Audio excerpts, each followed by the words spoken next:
Top Results Consulting now is a multiple six-figure agency in less than 11 months.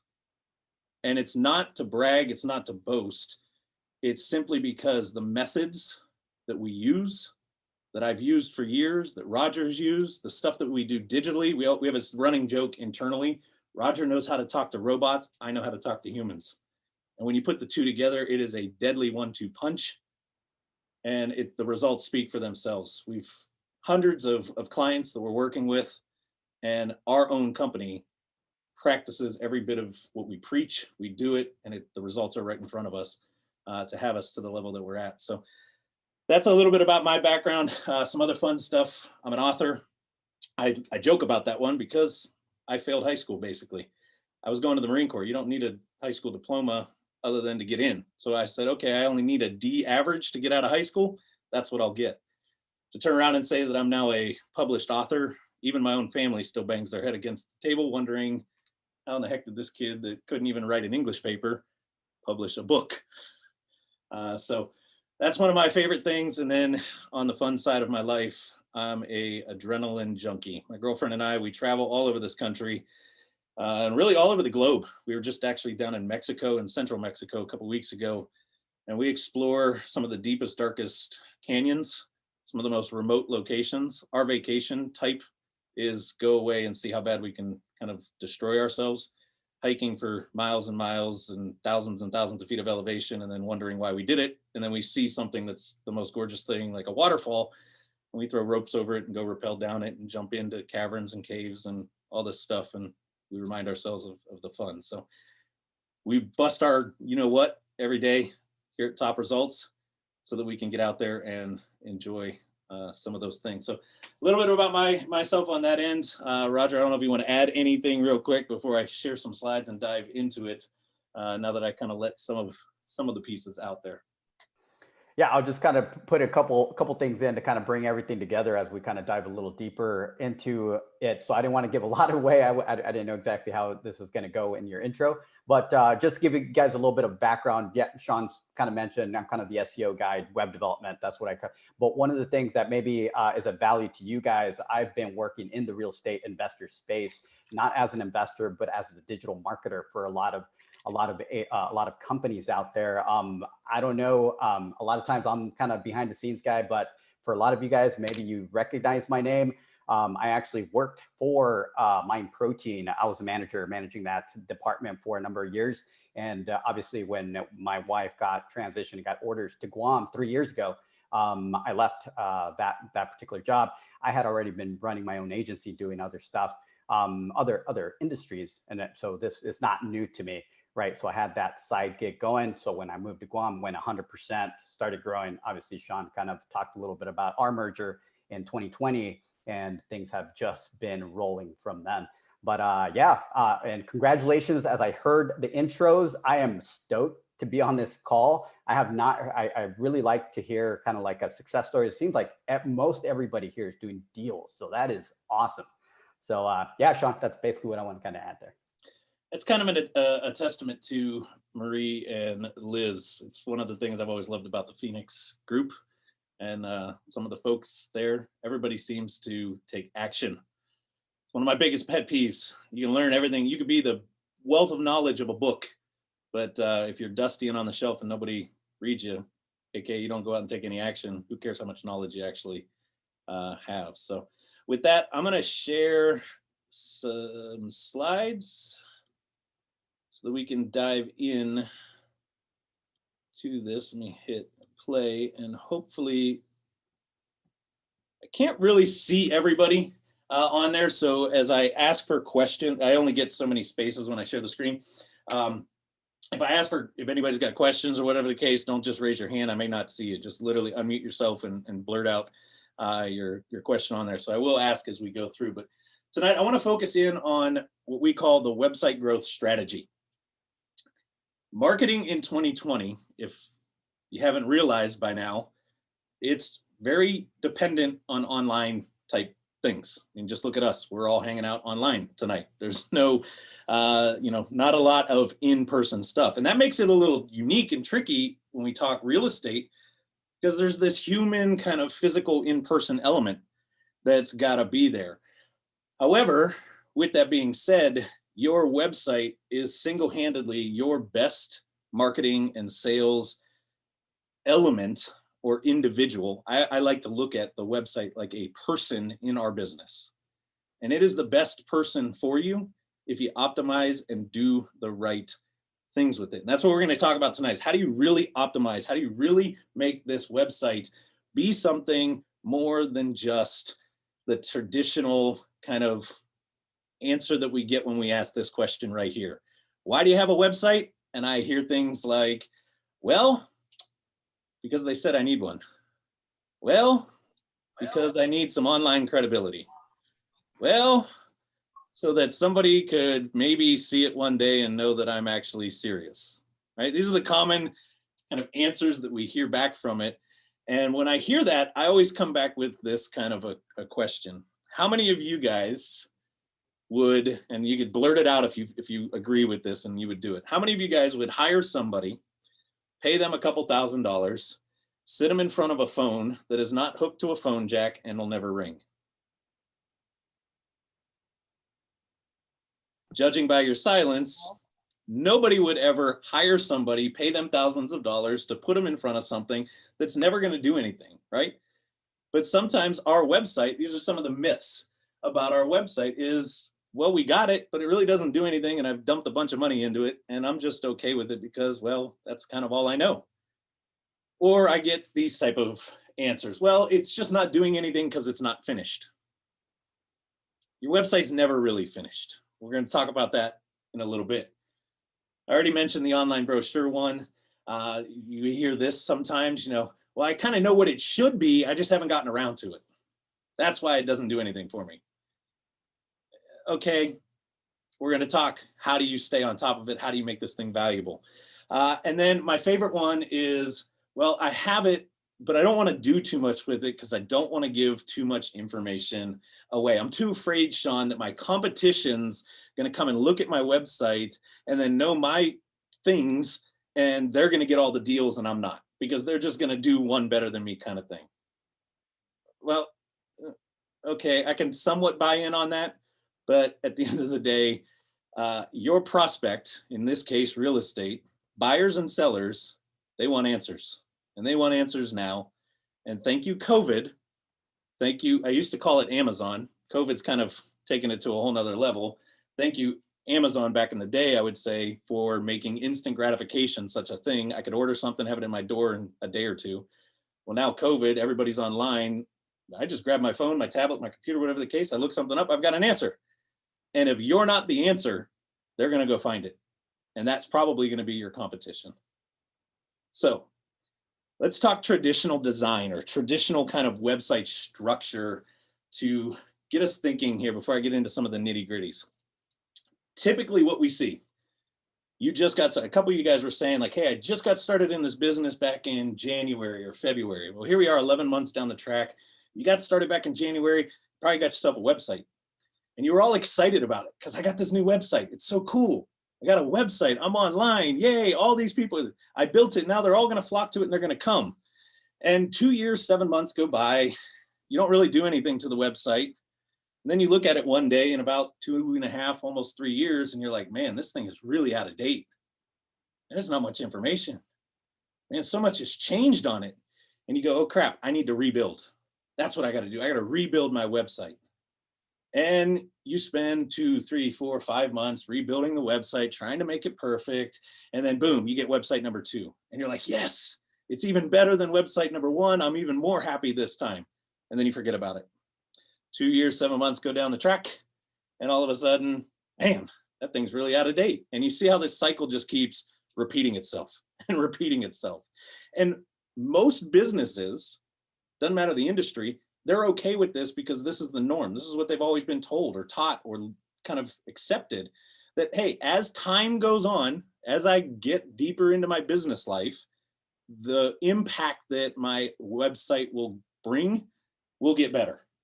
It'll be able to be more, right? As you look at this chart, the longer time goes across the bottom, the more impact we start to make.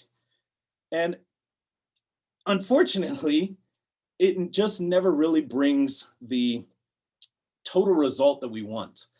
So instead, something Roger and I have we haven't coined this phrase, but it's something we've really embraced inside of Top Results and the way that we do things with our clients. And that is known as growth-driven design, or having a growth-driven website.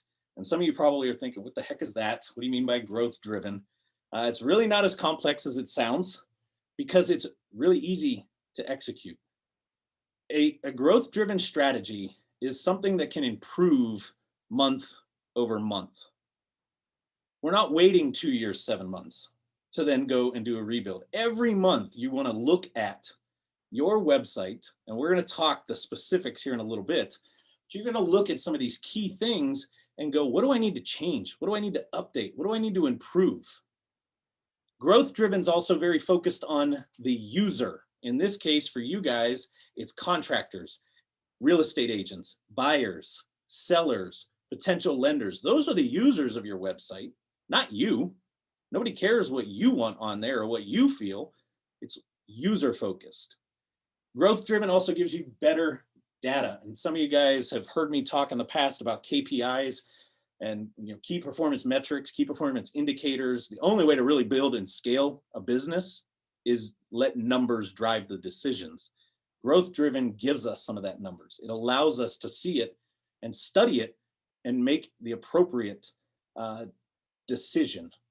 And growth driven also puts one thing at the forefront, and that is lead generation. This is a challenge that we throw out to a lot of individuals that we talk to, businesses, clients, all this kind of stuff. Take a look at your website, right? After we get done tonight, open up your website and just ask yourself, is lead generation the first thing that's happening, or is it something else? And if it's not lead generation, we're leaving a lot on the table. And we're going to talk, how do we get it to be more of a lead generation focus coming up? So one of the cool things with Top Results is we are certified partners with HubSpot. Some of you guys probably heard of HubSpot CRM system. We're a certified agency underneath of HubSpot, who really is kind of the founder of the inbound methodology, growth-driven methodology. And as a certified partner, we get some different studies that we get to see that they do. And when they stacked this growth-driven against the traditional kind of structure, the results spoke for themselves. And this is actually one of the studies that they did.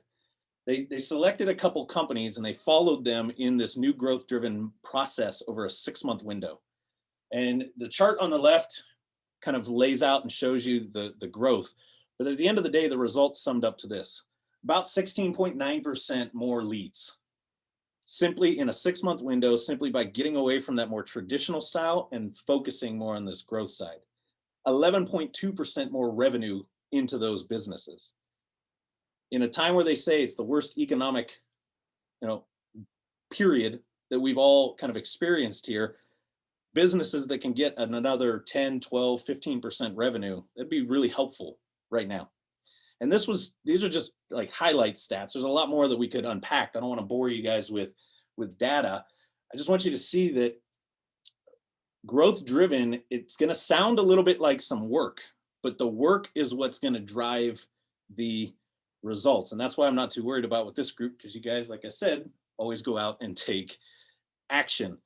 So steps to implement a growth driven side. We're going to go high level, and then I'm going to get down in the weeds and show you guys some very systematic things that you can go out and do right now.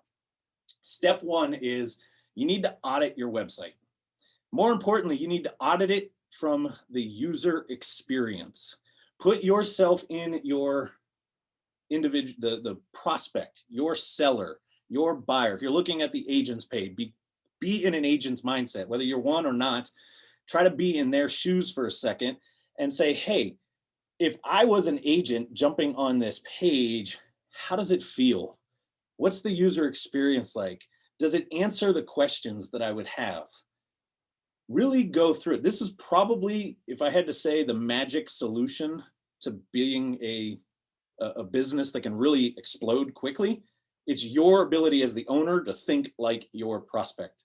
The deeper you can think like them, the more you are basically kind of, I call it stealing business. You're bringing one of them in to give you all the answers. From there, you got to start asking the question, do I have data? And if I don't, step number 2 is you've got to start finding tools or adding certain tools. And I'm going to show you guys a couple that we have kind of trained some of our clients on, something that Roger and I use quite a bit. But you want to add tools so that you can track the user's behavior. What I mean by this, I was on a call last week with one of our clients, Melanine Homes out of the Bronx up in New York. We were studying, she does mortgage notes, is what her main focus of her business is. She buys mortgage notes and wholesales them off. And she had like 157 or something like that people that reached out to her, and over like a 2-day window, something, she had, I don't know, 50, 60, 70 people opt in to get some details on these notes. But we were studying one person in particular, and it was because this person kept hitting her up like crazy. This person, over a 2-day window, was on her website 3 different times in that 2-day window. And each time that they were on the website, they were on there for at least an hour. And every time they were on, they viewed 6 to 8 different pages. And we could see exactly which pages they were on. That's the level of data that is like gold when it comes to turning this website into your best asset. Think of that website now with that kind of data, almost like you're training a sales rep, or you've got a VA working some marketing stuff. If she could see all of that stuff and then go to those pages and start to ask the questions that I'm going to get into and show you guys here in a second, it really quickly, she was able to say, all right, I'm seeing where I need to do this, or I need to add this, or I'm seeing why this was getting them kind of excited right here. From there, she's able to move now, and this would be step 3, into develop a strategy to implement some new things, or maybe remove some stuff. And we can then move to step 4 and step 5, which is really just, hey, let's let the data kind of give us a hypothesis in a sense. If the data is telling me this and we go make this change, in this case, she's got these couple pages that are really working really well. If we make those the focus of the lead gen, then we're probably going to get more people to convert, because that one person spent a lot of time there.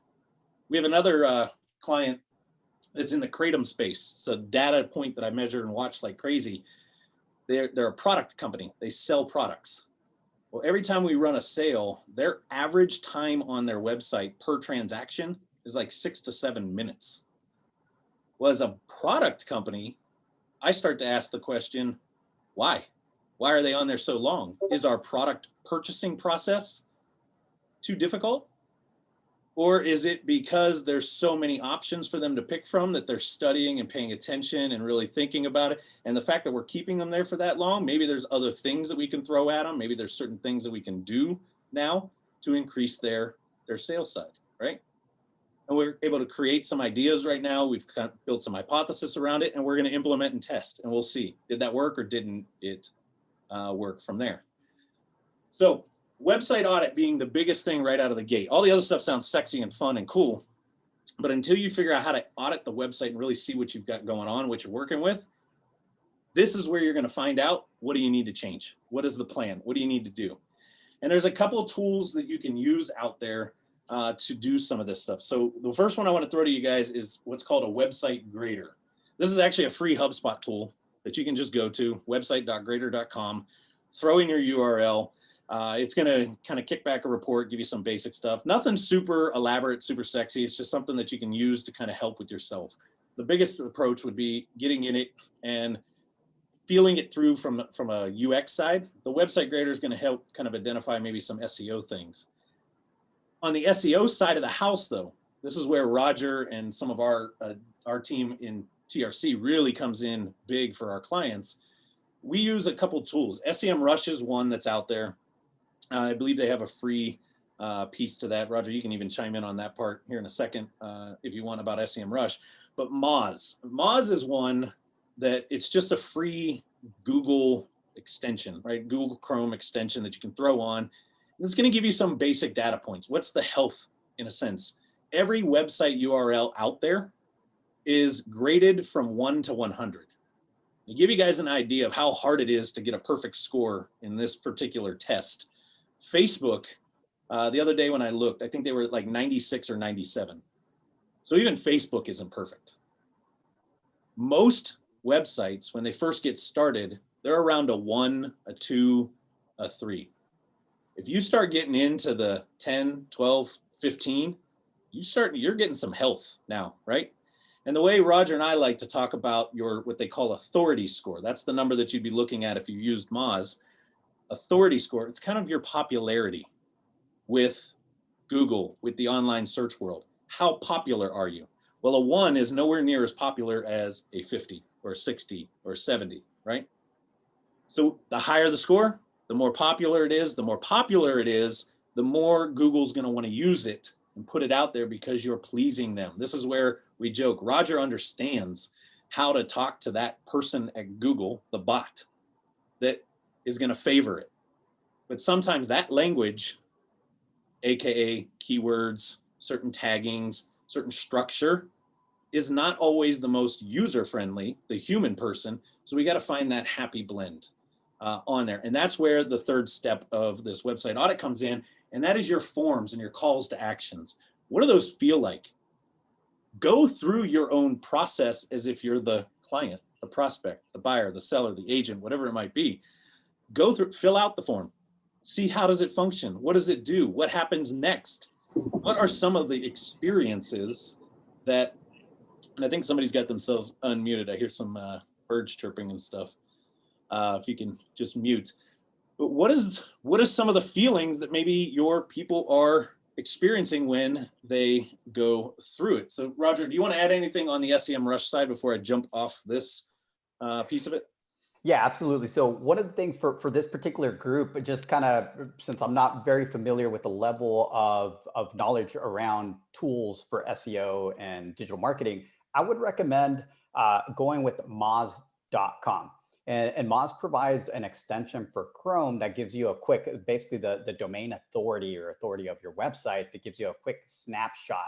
So SEMrush, I just don't want to get too deep. That's a little more complex. I would recommend Moz.com. And what you're looking for is the extension. And what it's going to give you for free, absolutely free, is going to be your domain authority. And that's what Sean was talking about, the 1 to 100, right?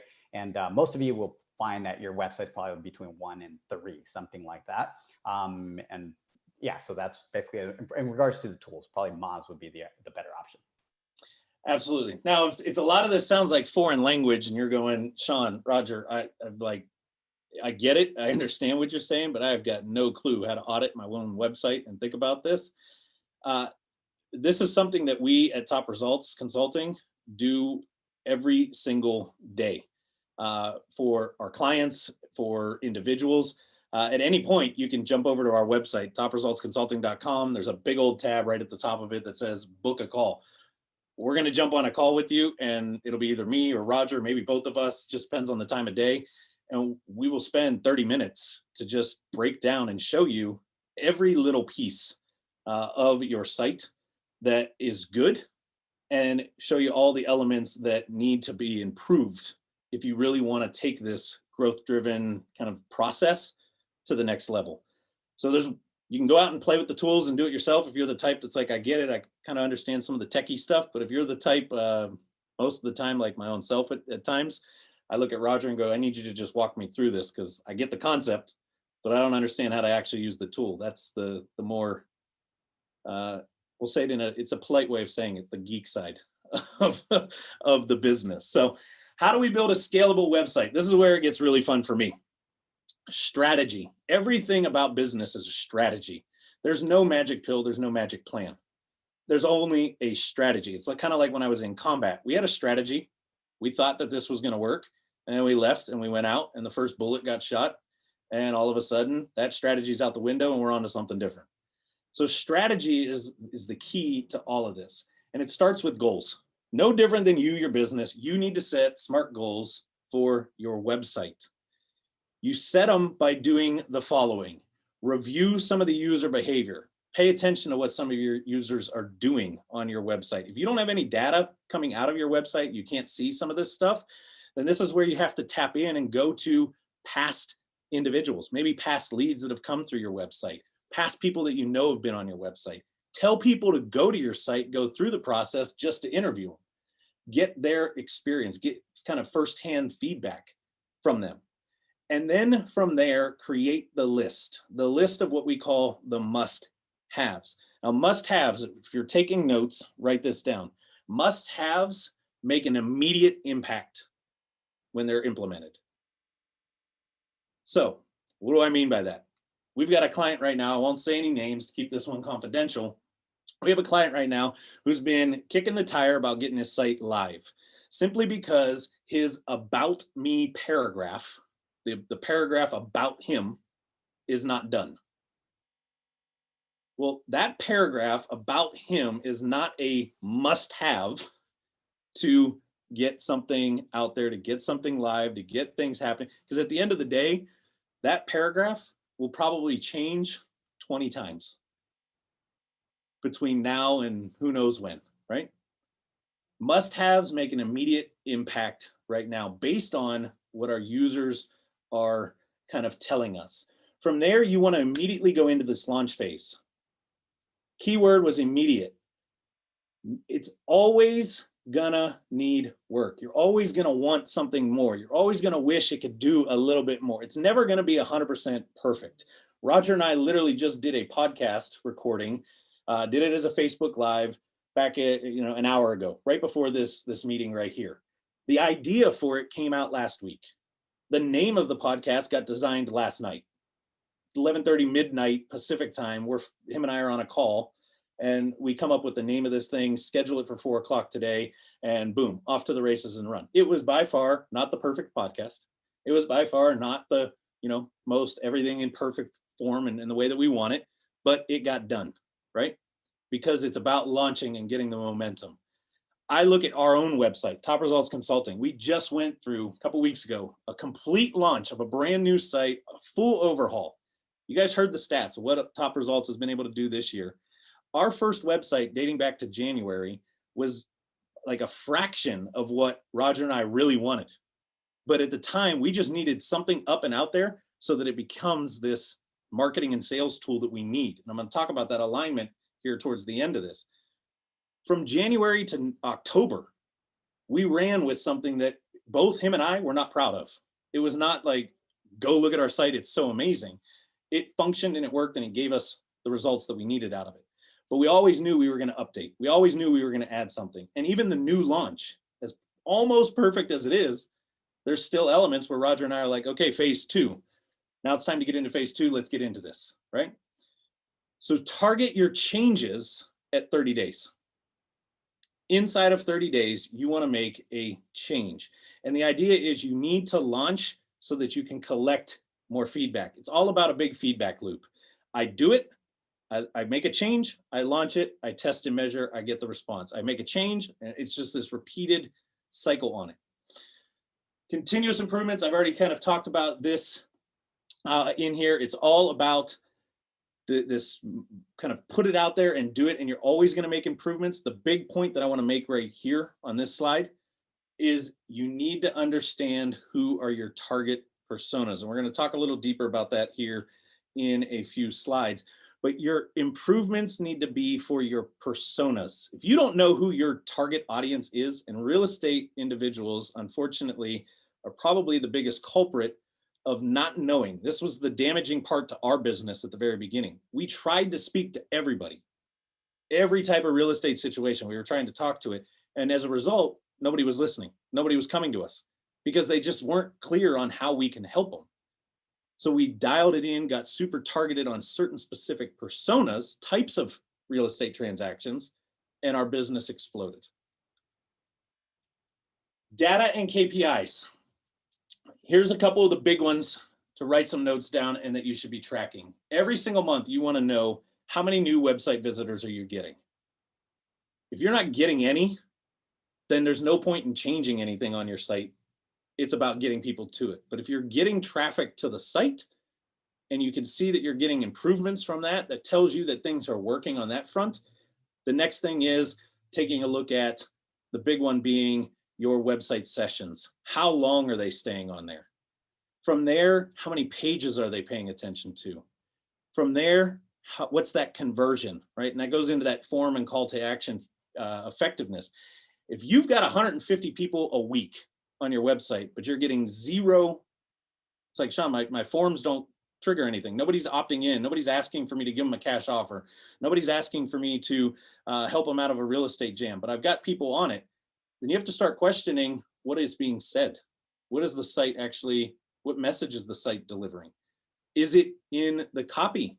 Is it the type of call to action? Is it too high of a threshold right now? What's the offer on it? And that's what we're going to break down here in this element of bringing synergy between marketing and sales. But before I dive into this, this was kind of the big picture before we get into these super nitty gritties. Who's got some questions at this point? Just to make sure we got everybody clear and on the same page before I dive into any specifics. And I can't see everybody, so if you have something, just unmute and yell out maybe your name and what your question is. Sean, it's Marie, and I don't know if you're the best one to answer this or if this is more of a geeked out question. But as far as, you know, the people here that do have Realflow and some websites set up through Mind Protein, could you just talk a little bit on how those are scoring? And obviously, I think there's going to be a difference based on whether you're actively blogging and doing something with the website other than just having it set up. But I think a lot of us do have those Realflow sites. So if you could talk about how those rank. Absolutely. This is a great question. It's one we get a lot. I mean, a lot of, obviously being in the real estate space, a lot of people know us from that side, Roger and I, and this is where they come from. And I'm going to throw out John Paul Kildriff. Some of you guys may know him, some of you may not.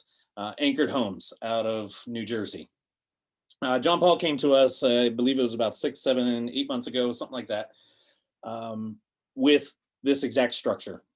Realflow, Mind Protein, and he was blogging his rear end off. I forget total, maybe Roger can chime in on that part.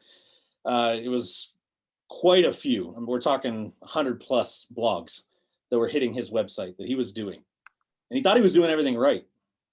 And there was nothing wrong with his blogs other than there's this element to when we audit a site that's really around the architectural kind of structure, no different than a house has a certain architecture to it to give it a feel and a look. Your website has some form of an architect kind of function to it.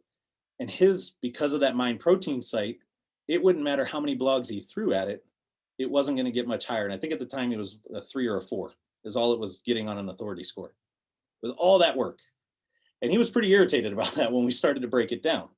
So we brought him on, rebuilt his entire website, bringing a lot of that information over, brought all of his blogs over, and simply all we did was get it onto a better structure, more congruent, spoke to the algorithm the right way.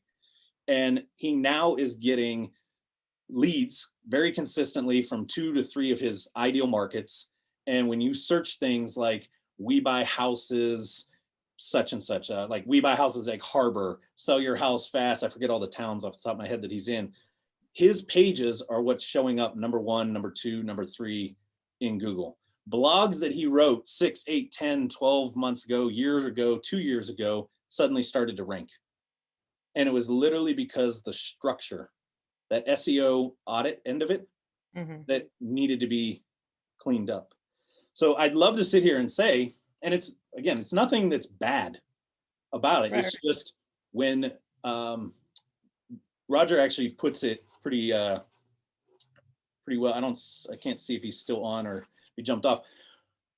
Mind Protein and those websites. I think that was you, Roger. If you that's me. Yep. So I was just gonna say, like Mind Protein and those websites, they're a corporate level type. You know, they've got thousands of people. If they make a change and they got to make it across, it's too hard for them to do that. Right. And algorithms are changing so fast, there's no way they'll ever keep up with it. So that's the only downside to those type of platforms. Anything you want to add to that, Roger? Yeah, absolutely. So I love, we're on a real estate type group here, so they kind of get it. So going back to site architecture, so the easiest way to kind of deliver that message to a group of real estate investors, agents, things like that. Imagine walking into a house or a condo, and you walk in, and probably you guys that are looking to flip a house or do a rehab, you walk in and you look at the flow of the house. And if it doesn't make sense, you're running into walls, things like that. You basically, you want to rehab the whole thing because it's just not structured correctly, right? The architecture of the layout is not structured correctly. So that's the same thing with your website. Imagine walking into a nice flow, open, right now the open floor plans are very popular. Walking in, really feeling good of how the layout is flowed. That's when you can just kind of go from room to room. It feels really good. That's the same thing we go when we build a website or we redo a website or we do a website audit. We're looking at the flow. Because when it comes to SEO, when it comes to your content and your website, what Google is looking for is basically a nice flow to be able to get to all the relevant pages that's going to tell Google what you do and what you're trying to rank for, right? So when we're talking about, like we're just talking about anchored homes, the big challenge there was that the right information was on the website, but it was all over the place. So you were running into walls. All we did was rebuild the site with a nice, really logical website architecture to tell Google, hey, this is the Egg Harbor, We Buy Houses Egg Harbor, sell your house fast. This is the location page. Then we built out an avatar. Basically, Sean talked about the avatar. He's going after, say, foreclosures. Boom, hey, we help people in Egg Harbor on foreclosures. And then we built all the questions that people would have around foreclosure. We built micro blog posts talking about all those questions. And the last most important part is to interlink all those. And that architecture is called a website silo, or basically a content silo, right? Everything is siloing back to the main page. So that's when you have that nice flow, then Google knows exactly what you're trying to speak to, the type of keywords you're trying to go after, and there it's easier for them to index you in the right places. Okay. Great Awesome. question. Now, to answer your side real quick on the Realflow end of it, Realflow is a great CRM.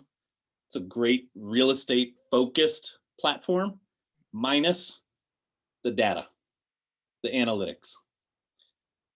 That's the part that it lacks. And unfortunately, there's just nothing, it's not a focus for Realflow to build that type of stuff into it. So there are other options out there. There are other things that you can add to it, but that is the one downside to that, is you're just not going to get the data out of Realflow to the level like we're talking about right here. If you really want to take this serious, it's going to take some additional software in there. Okay, so one more question then. And I'm just being selfish because I think I asked you to speak because I'm in the point where I want to take my site off of Realflow anyway. Do you have a suggested platform that you move the sites to? Is there any difference between, GoDaddy and Wix and WordPress or any of that kind of stuff? Absolutely. I'll let Roger speak to the more technical side of that, but the part that'll make complete sense to you is this. Going to platforms like Wix, GoDaddy, ClickFunnels, other type of platforms to have the site on there. Imagine buying a property. We see this a lot actually out here in California.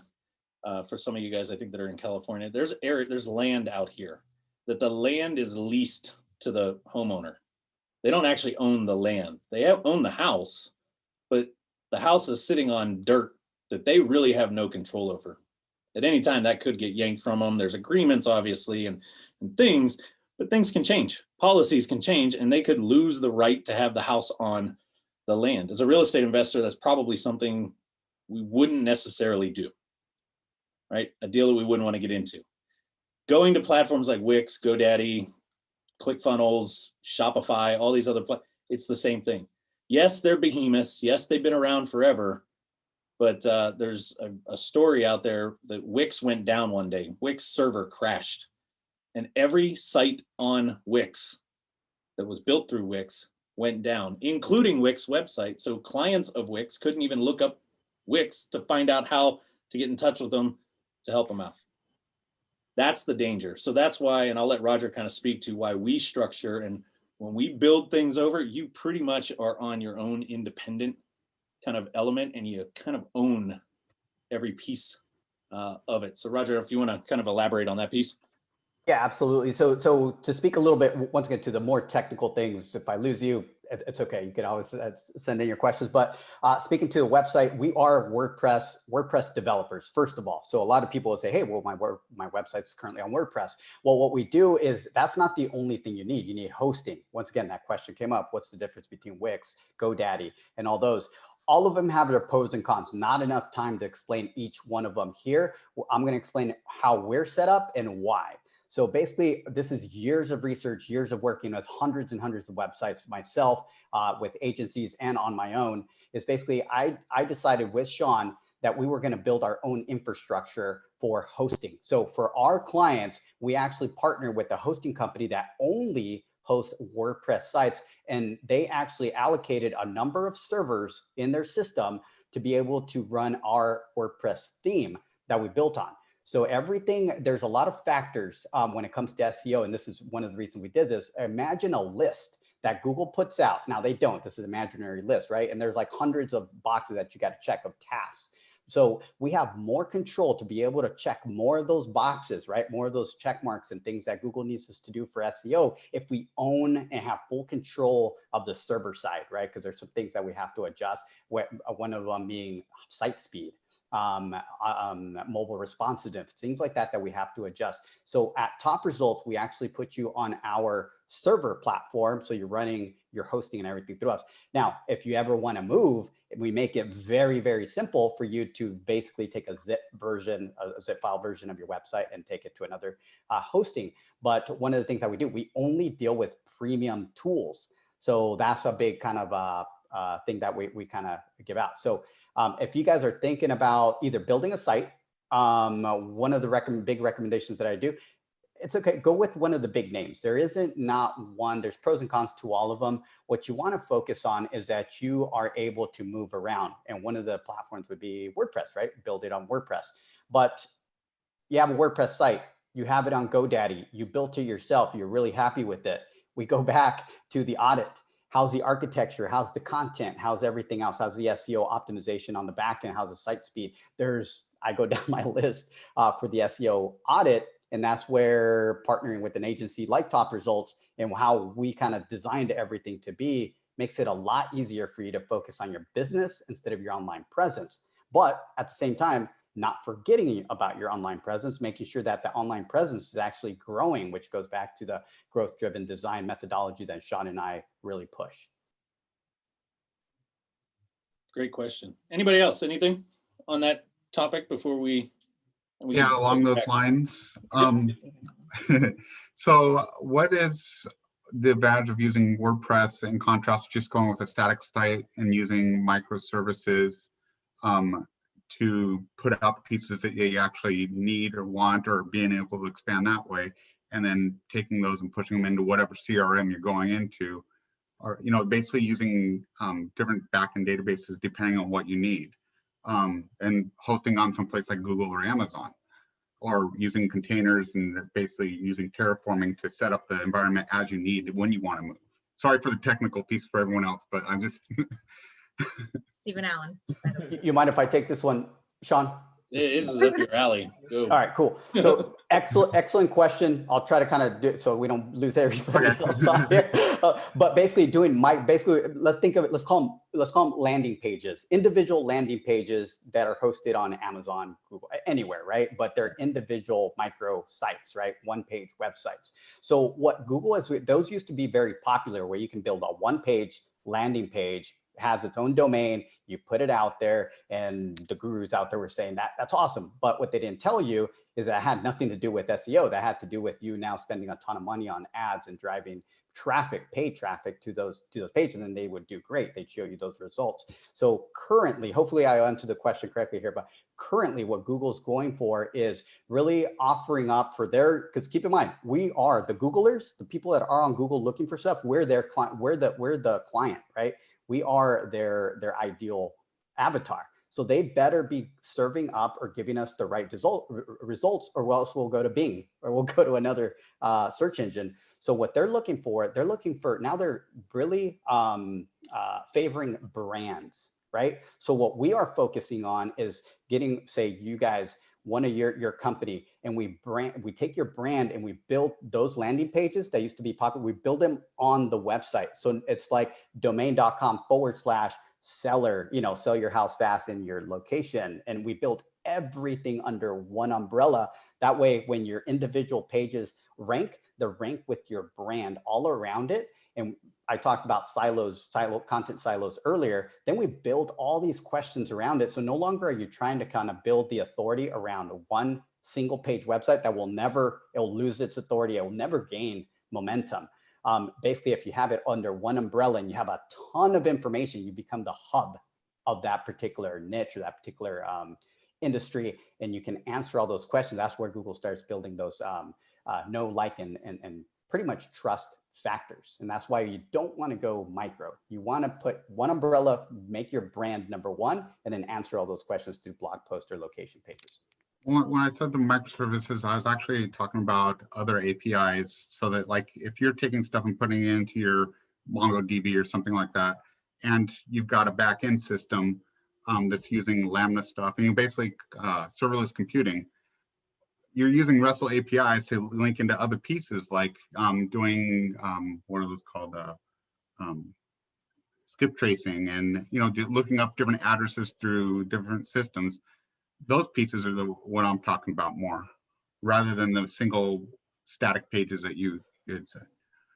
Gotcha. And I'm trying to kind of like really understand, because if you're connected to different APIs to feed certain information back to the website and maybe serving it up, that's 100% fine. That's actually, that's good. That's basically more, is it going to benefit you for SEO? I'm not 100% sure, but what it's going to do, if you get people to your website because of other SEO tasks that you're doing, and they see that, that's called value, right? You're offering value. So boom, I would say yes, that is awesome. Thank you. Great questions. Anything else before I dive into a tiny bit more of this, and then we can really open up for some additional questions. How many of you guys are starting to see that having a website is just not enough, right?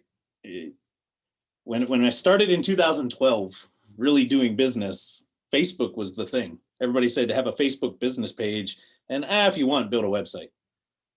Fast forward 8 years, and the landscape is completely different, right? So some of us that have been around for a little while, it's like, if we want to survive and move forward, this is the changes. These are the things that we need to do. For those of you just getting started, welcome to this fun world. That a lot of it is changing faster than even we expected some of the changes to come, simply because of what's going on.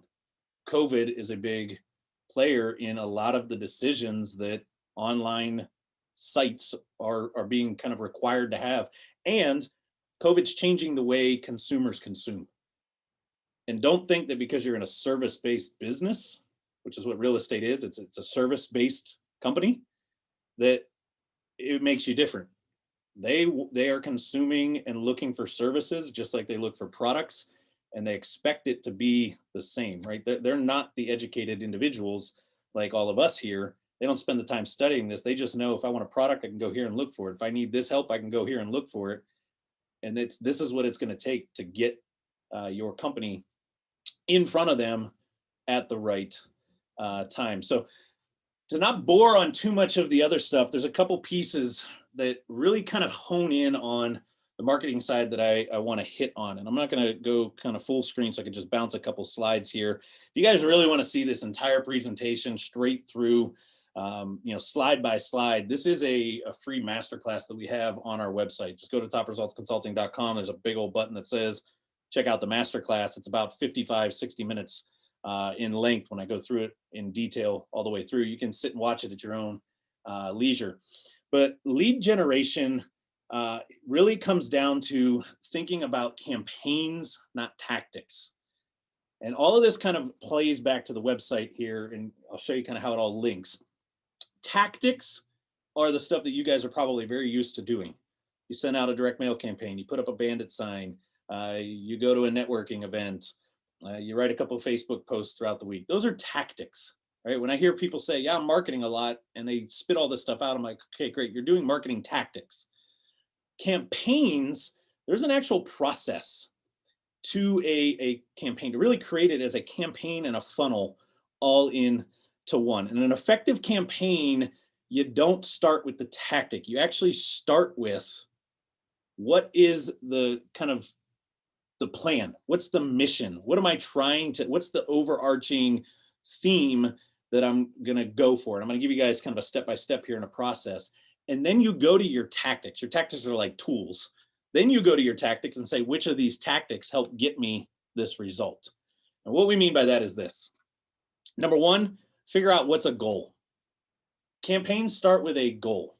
So an easy example would be, let's say this campaign that you're going to launch is to get 20 new leads, and I want to get it from my SEO side. I'm going to go revamp, do a lot of stuff with my website, and I want natural organic leads. I want 20 new leads this month. Well, we have to start with the end in mind. This is how we build off of it. So we're going to work backwards and go from conversions to conversion rates to views, right? Or visits. So let's say our goal was 10. Keep easy math going here. You just double this if you want to hit the 20. If we're going to go for 10 new leads coming in a month, and our conversion rate is 5%, 5% of the people that we get on our website or that we get to see this marketing that goes out will convert into that lead. Well, then that tells me I need 200 visits. All right, great. I got data now. I got numbers. I know that my goal is to get 200. And if I can get 200 people to my website, it'll convert over. I'll get my 10. So now I got to ask myself, what's the offer? What am I actually offering? And here is the number one piece that'll separate you guys from every other investor in your markets. Write this down, write it really big. Stop saying we buy houses. Write it super big. Write it on your forehead. Put it on a mirror. Put it somewhere. Stick it to the refrigerator, whatever you got to do. But stop saying we buy houses as your main offer. That is not your offer. That is not what you do, right? Instead, think about what are some things that you do as a real estate investor that helps the person. This is where understanding who is the ideal audience really comes in. From there, you can build some assets around it. Again, is it a page? Is it a video? Is it a letter that's got to go out? Is it a form? What is it that I need to get them there? I can think about how do I promote it? And then it's just execute, measure, and evaluate. So some tips to help you build stronger campaigns. And I keep moving you guys left and right so I can see the slide. Start thinking about a valuable offer. It could be free, it could be paid. I'm gonna give you guys a couple ideas. As a real estate investor, when I realized in about 2013, 2014, if we were gonna scale house to home properties and Rust Belt rentals, we had to stop saying the same thing that everybody else in our market was saying. AKA, we had to stop saying we buy houses as our offer. Yes, we buy houses, that's what we do. But everybody and their brother is saying that. So when somebody's hearing me say it and hearing Joe down the street say it, they're all going, okay, but who's different? Who's better? Who should I even go to, right? So instead, we started taking the approach that what we do at House to Home Properties is we help local individuals sell their home for top dollar. And we do it through a complete, and this was the package that we would market and give away. We did it for free. We've done it for pricing in the past, but we sold this package in a sense, or gave this package away where we did a free home evaluation, financial value analysis of it.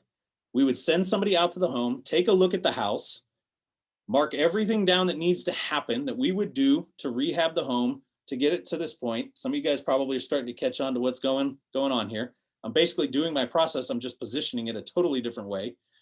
We would look at the house, fill out all the repairs that need to happen. We would put together a repair quote at a retail price. bundle all of this stuff up and sit it in front of that homeowner and say, if you want to get to top dollar, here's everything that is selling at top dollar. Here's the price that you will get. And here's everything that you need to do to get it to that point. And we would give that away for free. We would just do that because we're going to do it anyway as a real estate investor. And what 9 times out of 10 somebody said to us was, I can't afford that. I can't do that. What other options do you have? Do you know anything else? What if I don't do this, this, and this? How's that going to affect? And it literally put us in a position of authority in a blink of an eye to educate right in front of them. Before you know it, most of them started to ask the perfect question. How else can you help me? Well, I could save you all the headache, all the hassle, all this kind of stuff because I can actually buy your house. I'll take on all that work. I'll take on all that stuff. And yes, there were the 1, 2, 3 every so often that we would do this to that would take that information that we gave away for free, bundled all up, made it look all nice and pretty, and sat down and explained it all to them. And they went and they rehabbed their own house. They put it on their market and they sold it and they got great money for it. And we didn't make anything on that. They just did it. But we were okay with that because who was the loudest mouthpiece out there? Those individuals that were able to go and do all of that stuff. So they kept pointing the finger and saying, hey, go talk to House to Home Property. They gave me exactly what I needed to do. And I ended up getting the best deal out of my house. I sold it for the most money. I knew exactly what I needed to fix. 8, 9 out of 10 times, people ended up asking us for offers, wanting to talk to us. And when we were battling against other investors, that was the piece that, even though our price might not have been the best, that was the piece that said, hey, we want to work with House to Home because the feeling, the honesty, all this stuff, right? So our marketing changed. We completely changed the way that our offer was, and we target specific levels of our audience. As you guys see here on this slide, general campaigns equal death. We knew that we were only going to buy homes that were 1955 and older or newer, right? 1955 and up, built post World War II in our area. We only wanted homes in specific areas. We only wanted 3-bedroom, 1 to 1.5 baths, because the majority of what we were buying was being renovated, turned into rental properties, and turned around and sold again to long-term investors that we would then manage the properties for. So we only targeted those individuals, and anybody that fell inside that bubble, we would work with, we would help, we would do things with, we'd give a ton away, we'd give out these valuable type offers to them all the time. Anybody outside of that, we just referred them off. Sent them to other individuals that we had relationships with that would deal with work with them on that. And it required us to refine our sales process. And this is what we talk about, or kind of mean when I say sales and marketing alignment. Our marketing message and our sales process aligned itself and really started to work together. Now you mix the power of today, bringing all of this online, and this goes to what Roger was just talking about. When the website's siloed out right, when you've got all the right stuff and you're constantly improving your website, people will see the difference simply by getting to your site. And your site now becomes not just this brochure, but a sales rep for your business, a marketing rep for your team. It's attracting people and it's pretty much selling them before they even talk to you. Selling them not in that they're immediately going to accept your offer, but selling them in you're the person to work with. You're the person, the expert that they should talk. You're the different individual in this sea of noise of everybody running around saying, we buy houses. Sell me your house. I'll give you a cash price today. Just turning on, I can't see everybody, but I'm wondering, is it turning on some light bulbs here to some individuals? We started doing it on our construction side. We started doing it as a property management company. And it's the same exact tactic that we've used from the start inside of Top Results. We will tell you, Roger and I will get on a call and tell you everything that you need to do. And there are the percentage of people that take it and run with it. And they're the biggest mouthpiece. They've referred people over to us like crazy.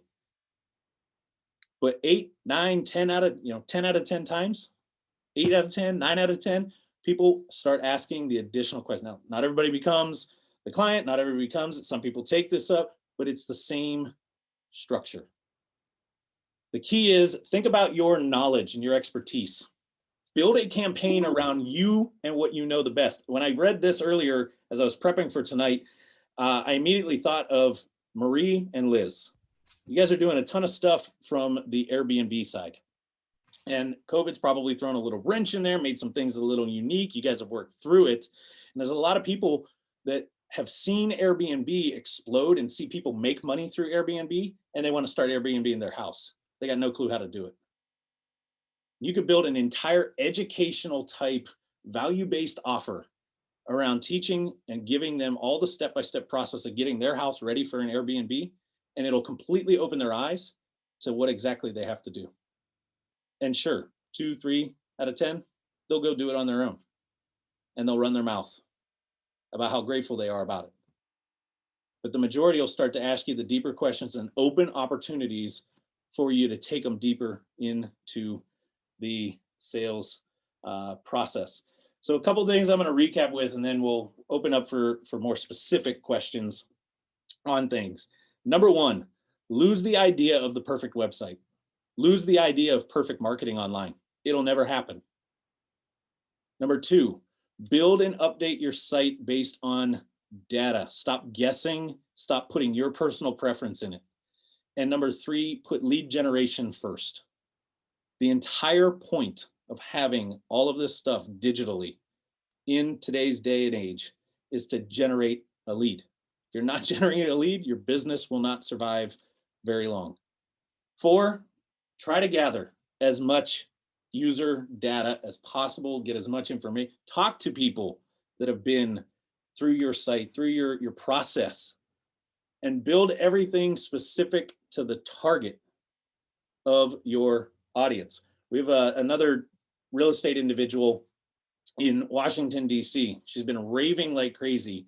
When she started with us, she was just broad real estate. She buys houses. Through working with us, she simmed down to 3. She picked 3 types of individuals, and her just lead flow has completely changed. The way that they're looked at in their business has completely changed because people started to realize she's the go-to expert for probates of people that don't even live in her marketplace. And people are starting to tell their friends, their family, whatever the case, that you need to call Mickey. You need to reach out to this company over here because that's who's the expert over in this area. Other than that, think the big one that I'm going to hit here is number 8. Think campaigns, overarching piece. Stop thinking about your marketing as, well, I'm just going to send yellow letters, or I'm just going to do social media, or I'm just going to put some bandit signs out. Tactics alone won't get you very far. They get you some, but it's the way that we take a tactic and implement it in and leverage this tactic to help with this piece. When we were in combat, we didn't always just charge straight at them. Sometimes we threw a left flank in there. Sometimes we dropped guys in behind lines a little bit. Sometimes we brought in air attacks. Sometimes we shot mortars on them. These are all individual tactics in war.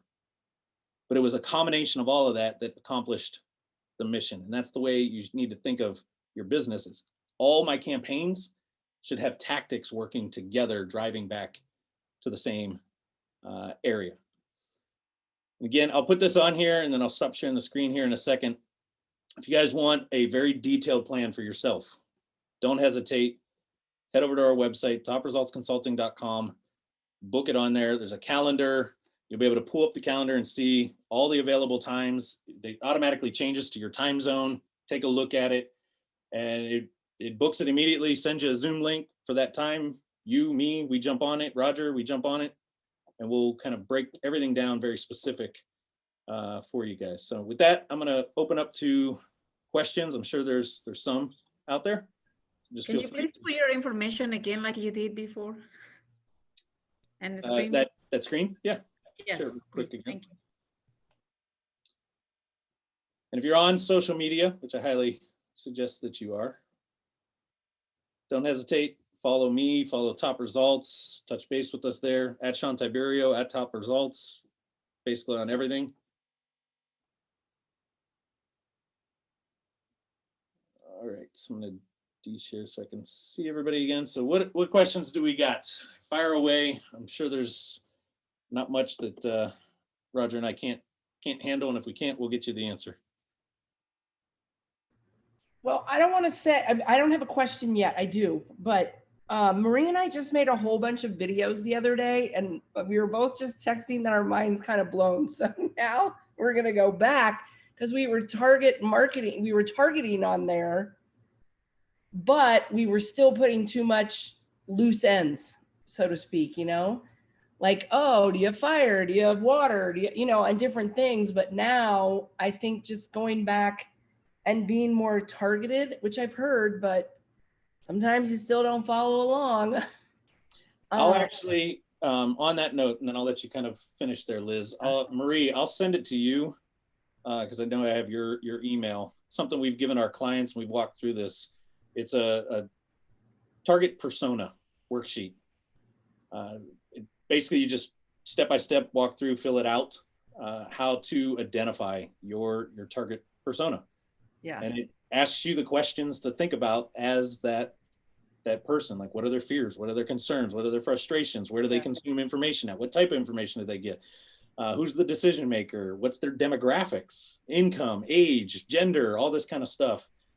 Because when you can get that granular, and I started off by saying the best ability of a business owner is to think like their client, think like their prospect. The more granular you can get, it kind of goes to what you were about to say, I think there, Liz, that it's very easy now to make a message and talk directly at that person. It's crazy. Yeah. And it might mean 10 videos instead of the one that you tried to do too broad, but the time that you invest in those 10. Yeah, no, we did a lot. Cause you know, like I've had an inherited home out of state, and she's had a fire damaged home out of, you know, that she lived in, and she had water damage, and I've had hoarder. And so, you know, we spoke specifically to those people in these little 20 and 30-second videos. So now going in there and targeting that, and I mean, doing it even a little bit different.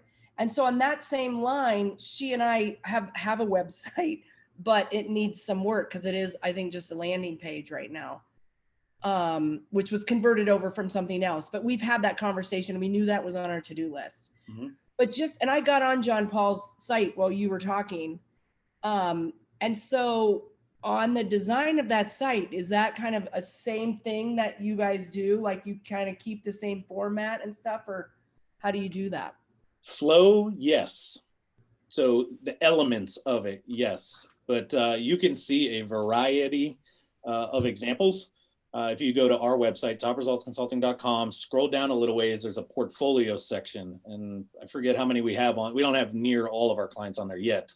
But you could click any of them that look like real estate or have just click on the link and it'll take you to their website and you'll be able to see. So Roger, correct me if I'm wrong. I think we've got like 5 or 6 different kind of common layouts that everybody keeps kind of selecting to use. Correct. So, so we don't actually stick to one. The flow is the same. Absolutely. We still have the content and the location pages and how we do the silos and everything. But we do have about 5, actually we have 5 designs for real estate in specific, but we're always, and I'm part of that team. I'm always kind of coming up with ideas, new designs. So you got to kind of go back to what we talked about. Sean and I just partnered at the beginning of the year. So within this year, we don't just put out designs. Keep that in mind as well. We're not putting out, hey, we're going to build you something pretty. We're going to build you something that works. So we put out a design. We do a couple versions of it. And then we make sure that it works the way it's for conversion rate optimization, make sure all the content's in the right places before we kind of go to the masses. We do a lot of testing on the back end. So currently you have about 5 of them to choose from. Okay. And then you might have said this in the beginning, but it's been a long night. Is this something you guys maintain all the time, or is it one and done? Or not one and done, but one and then are we partnered on that and then you're maintaining them? Yeah, so every one of our packages, we've got multiple different packages, depending if you just want, kind of more of the basic and you're going to handle some of it. If you start offloading some of the content element, you want to get into more advanced SEO, depending on your level of business and where you're at, we've got different tiers. But every single one of those tiers comes with TRC is a done for you system, right? We want you to look at us as your web team, your design team, your SEO team. So even in our base package, what we call our foundation package, yeah, you've got to go out and do some of the content work, post the blog still, all the stuff that you guys are very similar, kind of used to doing, but you don't have to log in and try to figure out how do I put it to the website. Or Liz, you guys land another deal and you got another property and you want to market that property out. You don't got to log in there and try to upload all the pictures and put all the details. All you got to do is email our support side, and our support team's going to jump in, put all that stuff in. They know how to navigate the sites very quickly. And 24 hours or less, that information's getting on there. Same thing if you look at your site and you're like, man, hey, Marie, we should add this. Let's test this. Let's put this in there. You email our team, it's going to boom. It's going to get in there and off to the races. So that's kind of what Roger was saying. We get you to the point where you can now focus on growing business, not so much trying to figure out how to build your website or update your website. Right. Okay. That's good. Thank you. And I'll speak to what you were talking about with the templates, this kind of everything that we do is, Roger hates when I say it this way, but I'm going to say it anyway. It's custom, meaning we have control. Now, that doesn't mean that we can just willy-nilly and do anything, because it could break layouts and certain things, and we got to think about that, and we got to think the conversion side. But some of the platforms that you're probably used to, you're like, man, all I can do is change the color. Can't really change anything else. That's not the case with us. We need to kind of rework a section to really make it fit a unique element of your business. We're gonna be able to work that in there. Yeah. All right, cool. Yay. Thank you. Great. I have a question about something you mentioned. You said something about there's the first level. So you do have different levels of assistance that you provide, different price points based on whatever it is that we're looking for? Yep. Just full transparency, I'll just throw it out there to you guys. I mean, if we were to get on a call today and you're saying, hey, I'm tired of what I have, I need to update, and my business is growing, I want to move, and I love what you guys are doing. Cool. $497 is your one-time upfront development fee. That gets your site developed and built out. Everything that we've talked about, everything that Roger's been kind of focusing on, the full kind of out of the box, ready to roll, siloed, structured, everything's correct, right? That's $497. Then our base package is what we call our foundation package. We're going to host it, manage it, do all the security, maintenance. Roger can really get geeky on this part and talk about like the triple layers of security and all this stuff and all the safety that brings to it. But at the end of the day, it's a team in the back end that you don't have to deal with. All you got to do is send an email. You also get access every single Monday night, trainings like this right here, these type of topics, and even deeper topics of this. Roger and I host a training call for all of our clients. There's a private membership portal where you can log in and watch past calls. We record every single one of them. We have a private Facebook group that people are chatting and we're helping and doing stuff in there. But every single Monday night, 5 o'clock Pacific time, for about an hour and 10 minutes, Roger and I are breaking down marketing and SEO and website topics and helping our clients grow and scale and move the needle. And they don't necessarily have to do it all. They just need to understand it, maybe take action. Like Liz said, oh, that gives me an idea. I'm going to go shoot a couple videos and I'm going to shoot those over to support because I want to build out this page a little bit deeper with more information, some videos on it, that kind of stuff. The team will put it on there. So that gets you access to that. And that foundation package is $97 a month.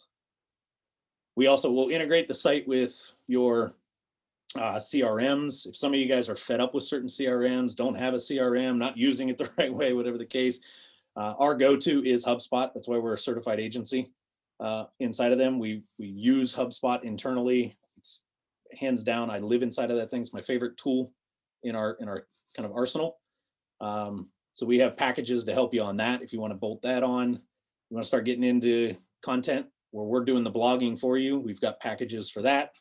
And then for some of you guys that are, maybe a little bit more advanced or been around for a little while, you really need to boost the authority pretty hard, or you want to run faster. We've got some more advanced packages. We call them our accelerator, our dominator levels, that kind of stuff. So it's really a customized package.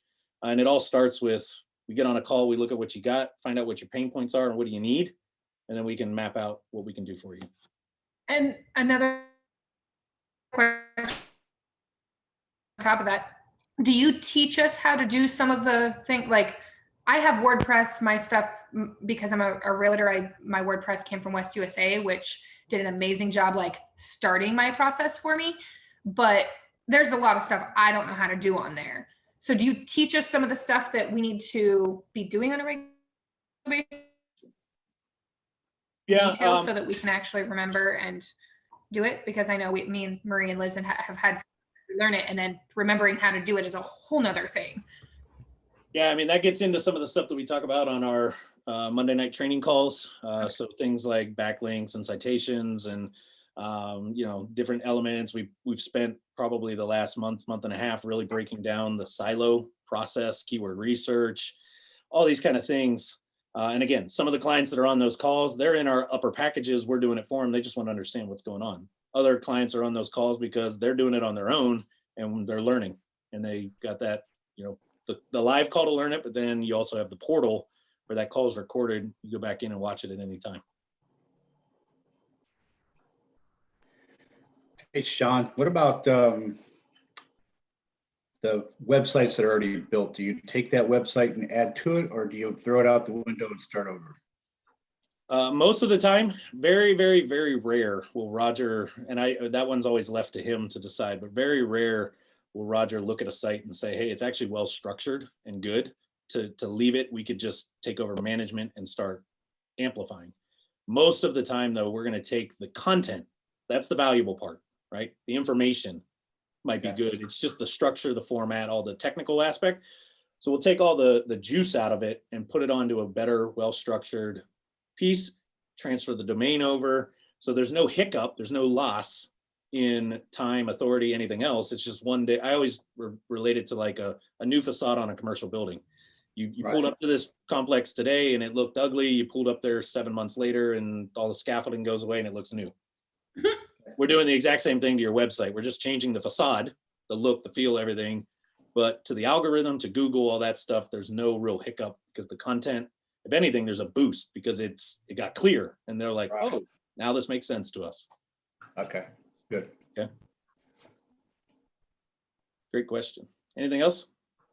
John, what would you recommend for someone who's relatively new and obviously not a lot of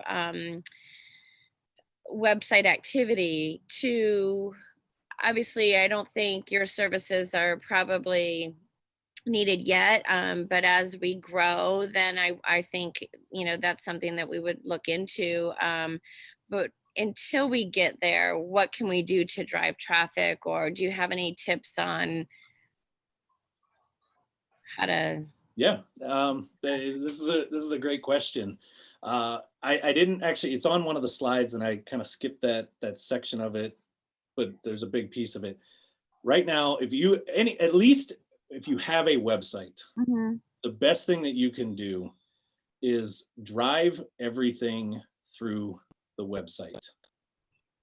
Every bit of your marketing should push back to it. If you notice, there hasn't been a time yet tonight that I've said something like, email me, call me, text me, send me a message about that on Facebook. It's been what?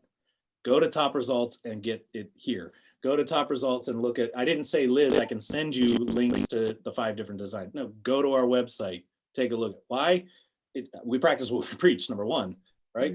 But send everything through it. The second one is, there's a lot of things out there like Google My Business that you could be focusing on. Has nothing to do with your website, but it's going to help with some of the authority, getting that in place. Social media wise, really optimizing your social platforms. And Roger talks about this a lot. Social mentions, right? Anytime things are mentioned out there online about your business, those are kind of social pushbacks or social mentions back over to it. So anything that you want to add on that front, Roger? Yeah, actually, that's a extremely important question and something to watch out for. It's a dangerous comment that was just made, right? And I want to make sure that it is kind of taken into consideration when it says, hey, I'm brand new, I'm getting started, and I don't think I need this yet, but I know it's valuable and I might need it. So regardless of, not specifically to you, Rachel, what's that? But just in general, that is actually the perfect time to enter with the website. Why? Is because nothing's going to happen tomorrow, guys. When it comes to SEO and organic, kind of like building that authority organically, it takes time. It's a marathon. But look at a marathon as, for example, if you were going to enter a marathon and you're going to start it here and the marathon ended, you knew exactly where it's going to end, and you structured your training and your plan to get from point A to point Z, right, to finish the race, then it's going to take some time. And it's good, Rachel, if you started now, because by the time you're ready for that website and everything, those pages that I'm talking about, that Sean's talking about, the silos, will be ranking properly, and you'll be ranking, in certain areas where then you can add a little bit of fuel to the fire, right? More SEO tasks to then start ranking a little higher.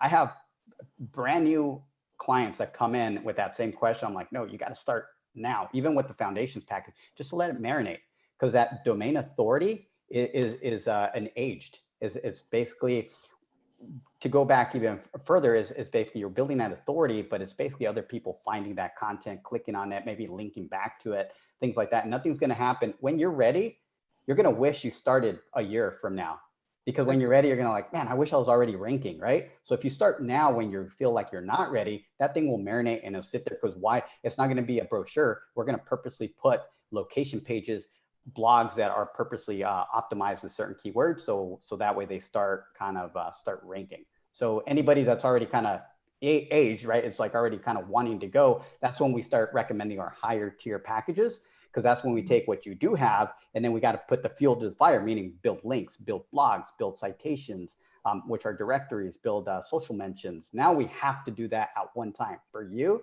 if you're not ready for a year, you don't think you're going to be ready for something like this for a year, then it's perfectly okay to stay on the foundations package and let that content marinate.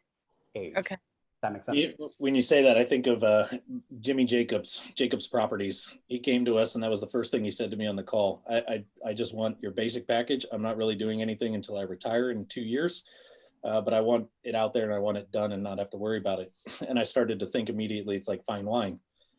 You put it in the bottle and you put it on the shelf and you forget about it. 2 years later, that's some really good tasting wine. The longer we let that thing sit and age. So just another way to look at it. But at the same time, doing some of those other things, taking action, still, if that's not the direction you want to go.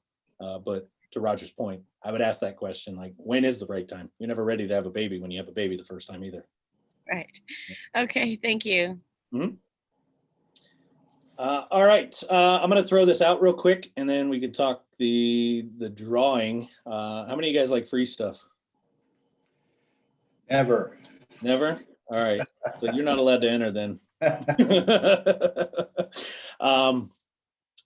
Something that Roger and I are doing, obviously we're going to give away a prize here tonight, but something that we're doing for Thanksgiving through Cyber Monday is we are giving away a slew of prizes.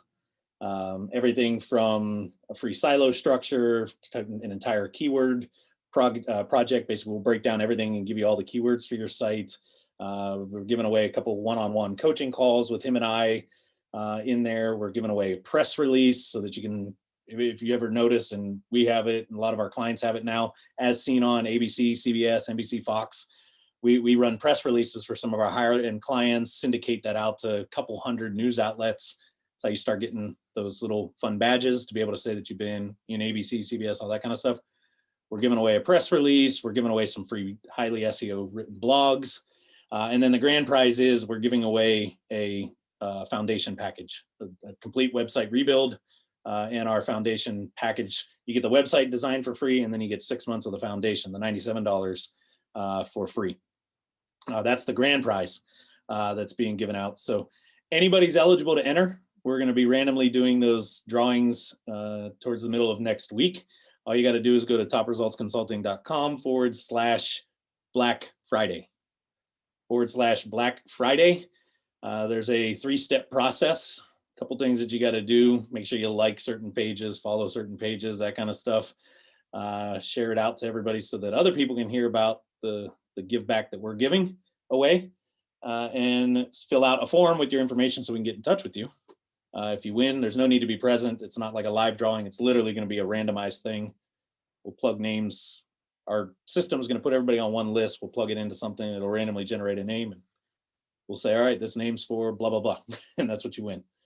But topresultsconsulting.com/Black Friday. That'll give you an opportunity to possibly win a free foundation package. And if you're somebody that wins it and you're like, I actually wanted to go in higher packages with you guys, we just take the value of that and deduct it from the higher one on there. So, and then Marie, any ideas on how you wanted to give away the prize tonight?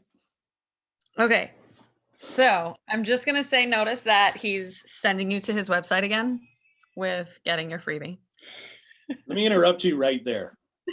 It's not just to get people to your website to hopefully stumble and see things. I guarantee you guys go to our website, there's some cool stuff on there. You'll get kind of sidetracked. You'll look at some stuff, whatever the case. But more importantly, I want you to go there to see a company that practices what they preach. Everything about our site is very methodical and strategic, right? And it's all campaign focused. The second thing is, Roger talks about this like crazy. You guys are all in different areas and our website's getting pinged like crazy when you go to it, because Liz went to it, Marie went to it. Is it Rachel or Rochelle? Rochelle. Yeah. Yep. Roberta, everybody's going to it and all of you are on different IPs and that's pinging. Well, what does that do? It helps the algorithm. It helps Google start to see, man, this particular website's getting pinged from it's kind of popular. And the more that can happen, the more it's like that vote of, popularity, so to say. So by you sending people like crazy to your website, you're getting the exact same thing. That's really the deeper reason for it. Yes, the other stuff's the byproduct of it. Plus, the website never sleeps. So, not to interrupt you there, Marie, but I had to throw that out there. So it didn't sound like a just constant sale bombardment or something. No, I love it. I just pointed it out because you just said you practice what you preach. So it was funny. Okay. So for the prize for tonight, I don't know how much everyone's going to love me for this, but I posted in the Facebook group that if you want to be eligible, you have to comment with what time it starts. And there were only 2 people in here that commented and they're both online. So I'm happy about that. So it's making it very easy because I think either one of you would be super stoked to get it. And I'm just going to flip a coin to see who gets it. Do they know what it is? What? Do they know what it is? I know. I don't even think they know what it is. Why don't you tell them what the prize is? Who are the 2? Where are they at? Okay, so it's either going to be Mia or Rochelle because they were the only 2 that commented. Oh my gosh, look at that. So the prize is a complete website audit by Roger and I. So the 2 of us would get on a call, give you a complete breakdown of everything, kind of walk you through the entire process. We'll probably spend about an hour or so on that call, kind of really digging that deep. And then we're also gonna, based on we wanna better understand who's your target audience, what type of real estate are you going after, kind of what's the situations, the people, that kind of stuff. We're gonna write 2 highly optimized blog articles like we would for some of our higher end clients and give those to you so that you can get those posted to your site. And there'll be things that you can, I'll go over more on the call, but I'm basically gonna show you how do you take that one of those blogs can turn into a week's worth of marketing. You got 2 of them that can turn into 2 weeks worth of marketing. And if you understand that, you can actually recycle it a lot and basically make 2, 3, 4 months out of 2 topics, basically, on there. So we'll be breaking that down on that call. Yeah, and I'm not gonna lie, I'm like super jealous. Like Liz and I were literally sitting here like, we could really use this. Can we throw our own names in the hat? But we felt like, because we organized the group, that wouldn't be so fair. So I didn't know that you had to like put I didn't know that you had to. Oh, it's okay, Roberta. Okay, but Rochelle, you're not muted. I know, but do Black Pick heads or Friday, Roberta. Just do Black Friday. Get in there, throw your hat in the ring for Black I got you. Okay. No, hey, Marie and I are eligible for that too, so trust us. Okay. Be in there. Rochelle, pick heads or tails. Girls. Heads. Okay. See, I changed my virtual background so that you could see I'm legitimately flipping a quarter right now, and I do feel like shit, and I am in my bed right now, just so everyone knows. Okay. That heads, right? Heads, yeah. Can you see my screen? I can't see. Oh, is it head? Yes. Mia, are you mad? She looks frozen. Well, wait a minute. Since we're all together, You said you didn't want a website yet. You See, can the share, universe Rochelle. No, I have a website. I just don't think it's doing much. Okay. Well, see. Well, we'll dissect it and figure it out. There you go. There's a topic for you. I feel a topic coming Whole on hour. next month for our meeting. Yeah, there you go. What you Yeah. learned and what it's doing for you. That's right. So Sean, Joe, hour-long audit might not take that long. oh, you haven't heard Roger and I together on a call with just one, individual. We could go for quite some time. So Congrats, Rochelle. I'm do me a excited. favor, Rochelle, write my email address down. I'm going to have you email me so I can send you a link that'll have availability for Roger and I. Okay. Cool. It's Sean, SHAWN, at topresultsconsulting.com. Just shoot me an email and I'll send you that probably tomorrow or the next day. But it'll just be a calendar link and it is linked to him and I. Okay. So anything that's available would work for the two of us to be on that call. Okay. Wonderful. Thank you, gentlemen. Rochelle, I have an appointment on Monday already at 10 a.m. So I'll force him to take a full hour instead of 30 minutes.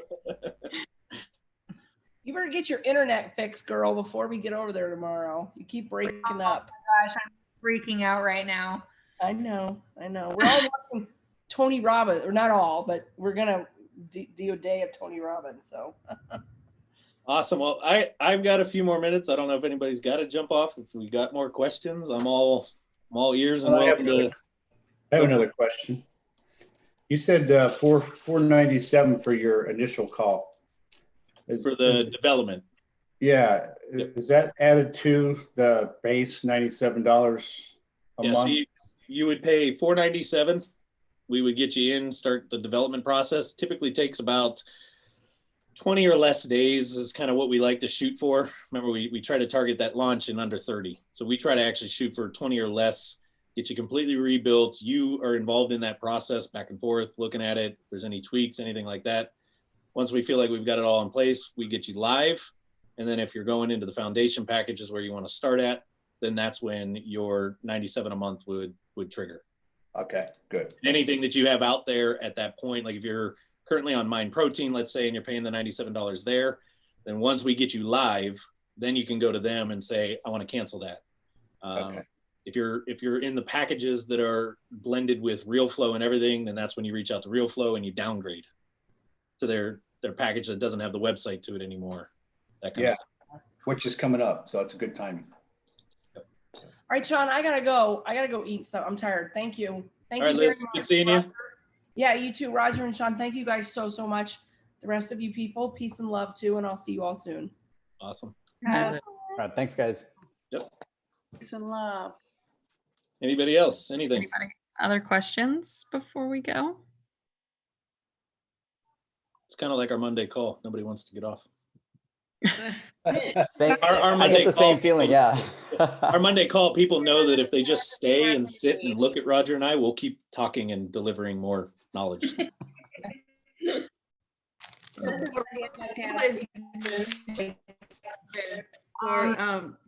many people are talking at one time. All right. So my question is like, how many leads do you get, like, say, per month? We get this question a lot, and first off, I'm going to start by this. Unless you're doing paid traffic and you've got very detailed metrics that say, if I invest this amount of money, my conversion rate's this, lead conversion is going to be to this is how many leads I can expect. That's about the only way that you'll know how many leads you're ever getting. Organic marketing, organic SEO, the stuff that we really focus on at Top Results, there's no way of saying whether you get 1 or 20. And we have a client in Charleston, West Virginia. He went live and his site was pretty quiet for a couple weeks. And then he randomly shared it out on his Facebook page, like, hey, we built this new website for our company, go check it out. And out of nowhere, in a matter of an hour and a half, he got pinged with 12 leads. and they were legit, real leads for his marketplace, not spam, not a bunch of, you know, friends being silly and opting into his stuff. They were true leads, to the point where he sent Roger and I a message and he's like, how do I turn this thing off? I can't, this can't happen all the time on it. So again, organic's all about being in the right place at the right time. And when it pings, and you got to jump on it. And then there's times where it may be a little dry, and that's the fun of business, is trying to figure out how do we get it. The good news is, kind of like what Roger says, the longer it marinates, the longer you go, the more SEO starts to work for you. So you might start slow with a couple here and there, and this is something we spend a lot of time on our Monday calls talking about. It's not just having the website and being up there. You've got to take other steps to push traffic at it. As you guys notice, I've been here speaking for what, an hour and a half, almost 2 hours. And I've mentioned our website probably 10, 15 times. I do that 100 times a day out there. It's in email signature. So there's a lot of things that can influence that lead flow to it. Okay. Thank you. Yep. And to that, Sean, just to kind of add one more piece to that, basically what our program does is a lot of you guys might have websites, but you're not in the race, right? I go back to that analogy, right? You're not in the race because it's not optimized correctly. So it's never going to do anything because it's not set up correctly. So our program literally puts you in the race. That is the main, that's number one. You got to get in the race first before you even think about a lead, right? So let's get you in the race. And then we can start optimizing depending on how much effort it's going to take to get you in front of the competition. But if you're not in the race, how many leads are coming in is kind of a dead subject, right? So that's what our first foundational package does. Let's get you in the race, and then let's see how Google kind of interacts. Let's check out the competition. Then we start talking about other packages, you know, higher packages to see how much you need to go to actually win those top positions. Wendy, did I see you trying to ask a question earlier? Yeah, it was more of a I'm kind of in a transitional period, I guess you could say. Still trying to figure out what my niche is going to be. I just recently canceled Realflow just because it was bleeding me dry and not really, you know, it wasn't getting much for my money. So, and I have signed up with HubSpot. So is it possible for me to like kind of start this process of, you know, it's like, I think basically my website's kind of out in limbo right now. When you say start this process, what do you mean? Of like getting, so HubSpot can host my website, right? No, HubSpot's just going to be the CRM side. So right. Did you sign up for the free account, the free HubSpot account? Yes, yes. Yeah, so that's just a CRM. Right. Now there is marketing and sales tools, and there's a lot of functionality. It's why we love it. Under the free side, you get some elements of it. But as far as a website side, under that, no, it's not going to host or do anything on that front. We could build your website. We could get you back up and running and right. integrate in so that things are happening into that CRM. Right. 100%. But and yeah, if you canceled Realflow, then chances, you know, you're out there in limbo right now. Right. Which is. It wasn't really generating anything anyway, so I don't feel like I'm losing any leads right now. You know, I'm just in a transitional phase where I'm just trying to move stuff elsewhere. We just basically reorganize. Yep, and I mean, is it a negative thing? You know, not really. If you weren't doing much actively to try to push stuff to your site anyway, right. and it being down doesn't really hurt. You know, right. what we know of, you know, when Roger and I see the Mind Protein stuff and all that stuff from the past, we kind of know where the authority sits on those in most parts. Yeah, some people have done a little bit more. You know, I bet Marie, because she's been around a little while, it's going to have a little stronger authority. She's put some work into it. Is it going to be a ton? No, but it's going to be more than the average person that just has it right out of the box and hasn't done anything to it. So I don't say this in a bad way, that it's really not hurting you that you're out there, you know, in limbo, because there really wasn't much to hurt at the moment. Right. And it's only been about a week, you know, so it's not like it's been out there in limbo for months, you know, it's just been about a week or so while I'm trying to figure things out. So I will definitely be visiting your site. I found this very interesting and eye-opening and very timely for me, at least. Awesome. Don't hesitate. Book a call. We can talk more specifics about what you got. I can even show you some of the stuff in HubSpot so that you know kind of what you've got at your fingertips Cool. to use in there as well. Awesome. Thank you. Mm-hmm. Going once, going twice. For anyone else who's done the Black Friday thing, was everybody able to go on and register? Because it won't let me do it. And it might just be my lack of technology skills tonight, but it keeps telling me to do the CAPTCHA, but then it doesn't give me a CAPTCHA to do. Is that just me? Nobody else has tried? Should be. I saw Marie opt in earlier. I'll tell you in a second. Well, every time I do it, it tells me that I have to complete all required fields, but the only thing that it's not giving me is a CAPTCHA. Yeah, I've got a bunch of others that have opted in. Well, never mind. I'll figure it out. I think what's happening on that one, if the internet, because we can already see you cutting out on the internet, so it needs to load. So it's probably your internet's a little slow. It's not loading the CAPTCHA feature. So all you have to do is mobile data, not on my Wi-Fi. Oh, really? Okay, that's interesting. Which I just seem to be having issues all around. I'll figure it out. I'll get. You can opt in tomorrow, Mia. I will. Anything else? Anybody else? Thank you so much, guys. Really appreciate all this information. Definitely. Yeah, thank you, Sean. It's always a pleasure having you speak. And even though we all don't love COVID, I do appreciate that Zoom has been, make it available for us to still see each other and still learn and grow. So yeah, I wish we could. I'm gonna try to opt in real quick just to make sure it isn't anything on our end, but maybe one day soon we'll be back to in person type meetings. All right, well, awesome. I think it's been a really good a session, and I'm glad everyone had some good questions. Is there anything else? Because I am going to sign off.